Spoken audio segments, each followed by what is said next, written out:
இலங்கைக்கு அரசுமுறை பயணமாக சென்றிருக்கூடிய பிரதமர் நரேந்திர மோடி அந்நாட்டு அதிபர் அனுரகுமார திசாநாயக்காவுடன் தற்போது பரஸ்பர பேச்சுவார்த்தை நடத்தி வருகிறார். அப்போது பல்வேறு துறைகளில் முக்கிய ஒப்பந்தங்கள் கையெழுத்தாகியிருக்கிறது.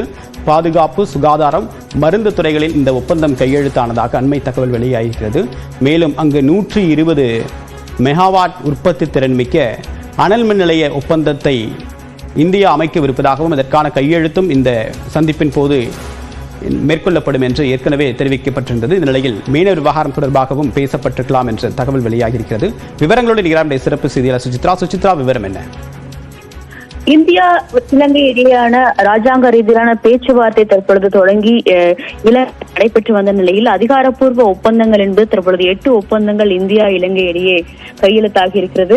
இரு நாட்டினுடைய பாதுகாப்பு, எரிசக்தி, டிஜிட்டல் உட்கட்டமைப்பு, சுகாதாரம் மற்றும் வர்த்தக துறைகளில் இந்த ஒப்பந்தங்கள் என்பது கையெழுத்தாகியுள்ளது மிக முக்கியமாக பார்க்கப்படுகிறது. திருகோணமலையில் 120 மெகாவாட் சூரிய மின் உற்பத்தி நிலையத்தை அமைப்பதற்கான ஒரு இந்தியாவினுடைய தேசிய வெப்ப மின் கழகம் மற்றும் இலங்கை மின்சார வாரியத்தினுடைய ஒரு கூட்டு முயற்சியான முக்கிய ஒப்பந்தம் என்பது தற்பொழுது அதிகாரப்பூர்வமாக கையெழுத்தாகி இருக்கிறது. மிக முக்கியமாக இது ஒரு முத்தரப்பு ஒப்பந்தமாக துபாய் நாடும் இதில் உள்ளது மிக முக்கியமாக பார்க்கப்படுகிறது. இவை மட்டுமல்லாமல் வர்த்தகம், பாதுகாப்பு மற்றும் கடல்சார் பாதுகாப்பு உள்ளிட்ட ஒப்பந்தங்களும் தற்பொழுது கையெழுத்தாகியிருக்கின்றன. 285 ஏக்கர் அளவுள்ள தீவை சுற்றி மீன்பிடி உரிமைகள் தொடர்பான நீண்ட கால பிரச்சனைகளையும் தொடர்பான ஒரு ஆலோசனையும் இந்த ராஜாங்க ரீதியிலான பேச்சுவார்த்தை என்பதும் இந்தியா இலங்கை இடையே நடைபெற்றுள்ளது மிக முக்கியமாக பார்க்கப்படுகிறது. இது மட்டுமல்லாமல் மீனவர்கள் விவகாரத்தில் மனிதாபிமான அடிப்படையில் இரு நாடுகளும் நடந்து கொள்வதற்கான ஒரு ஒத்துழைப்பு என்பது வழங்கப்படும் என்ற ஒரு உறுதியை இன்றைய பேச்சுவார்த்தையின் பொழுது இந்தியா மற்றும் இலங்கையினுடைய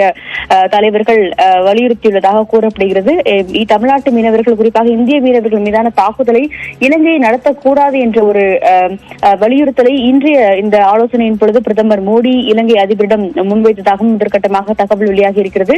மீனவர்கள் பிரதிநிதிகள், குறிப்பாக இலங்கை மற்றும் இந்தியாவினுடைய மீனவர்கள் பிரதிநிதிகள் உள்ளடக்கிய அந்த இரு நாடுகளுடைய கூட்டுக்குழுவினுடைய ஆலோசனையை விரைவில் டெல்லியில் நடத்துவதற்கான ஒரு முடிவையும் இன்றைய அந்த ராஜாங்க ரீதியிலான பேச்சுவதன் பொழுது இந்தியா மற்றும் இலங்கை அரசுகள் முடிவு செய்துள்ளதாகவும் விரைவில் அதற்கான அறிவிப்பு வெளியிடும் என்ற ஒரு தகவலும் தற்பொழுது வெளியாகி இருக்கிறது. பேச்சுவார்த்தைக்கு பிறகு முதற்கட்டமாக 8 ஒப்பந்தங்கள் இரு நாடுகளிடையேயும் அந்த கையெழுத்துகள் ஆகியிருக்கும் நிலையில் அடுத்த கட்டமாக இந்த மீனவர்கள் விவகாரத்திலும் கூடுதல் ஆலோசனை